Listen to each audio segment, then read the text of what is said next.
এই full load কারেন্টটাকে আমরা calculation করে নেব যে কতটা কারেন্ট এর মধ্যে দিয়ে ট্রান্সফরমারের মধ্যে দিয়ে যেতে পারে।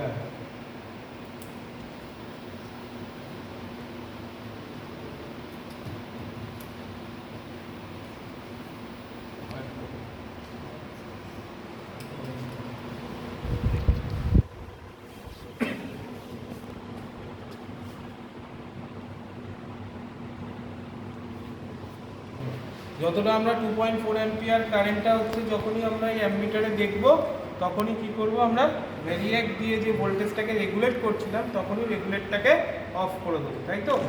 সাপ্লাই অন করো, ঠিক আছে। তাহলে এবার কি করব, অটো ট্রান্সফরমার দিয়ে ভোল্টেজটাকে কি করব, ভ্যারি করব বা রেগুলেট করব, তাই তো? এবং কতটা করব, যখনই আমি এখানে অ্যামমিটারে কারেন্টটা শো করব 2.4 অ্যাম্পিয়ার।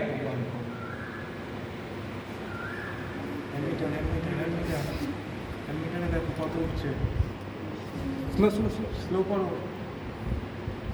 কমিয়ে দে, কমাও। হ্যাঁ একটু তো একটু ঠিক আছে।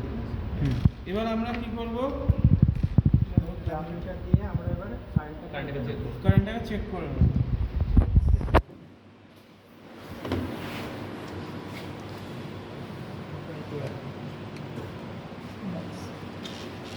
আর এখন আমাদের অ্যাপ্লাইড ভোল্টেজ বা সাপ্লাই ভোল্টেজ কত সেটা আমরা, যেহেতু এটা অ্যানালগ টাইপ ভোল্টমিটার, এটা 300 রেঞ্জের আছে, যেহেতু ভোল্টেজটা যেহেতু খুবই কম সেই জন্য আমরা কি করব, মাল্টিমিটার দিয়ে অ্যাকচুয়ালি ভোল্টেজটা মেজার করব।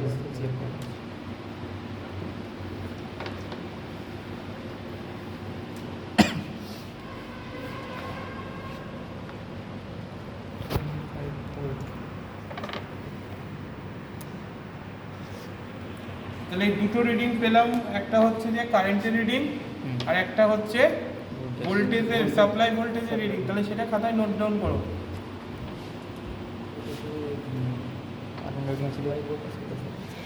সাপ্লাই আর প্রাইমারি কারেন্ট ওখানে লিখবো কত, 2.4 অ্যাম্পিয়ার।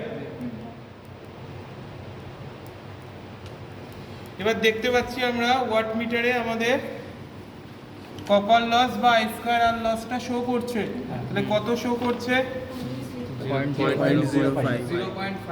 0.05 কিলোওয়াট। তাহলে খাতাতে ওটা নোট ডাউন করব।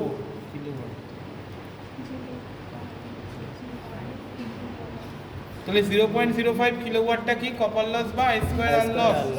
এবার আমাদের ডিটারমাইন করতে একটা পার্ট বাকি, যেটা হচ্ছে যে আমাদের সেকেন্ডারি কারেন্ট, যেটা হচ্ছে লো ভোল্টেজ সাইডে আমরা দিয়েছি। সেকেন্ডারি কারেন্টটা কত আছে,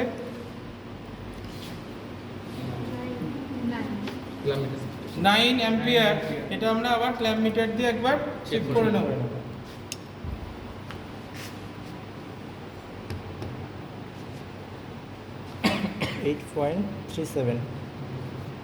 তাহলে সেটাই নোট ডাউন করো, 8.37 অ্যাম্পিয়ার। তাহলে প্রত্যেকের কাছে ক্লিয়ার হলো যে কিভাবে আমাদের ট্রান্সফরমারে শর্ট সার্কিট টেস্ট করতে হয়, এবং শর্ট সার্কিট টেস্ট করে আমরা কপার লস বা আই স্কয়ার আর লসটা যেটা পাই এটা আমরা ক্যালকুলেশন করে শিখলাম, ঠিক আছে।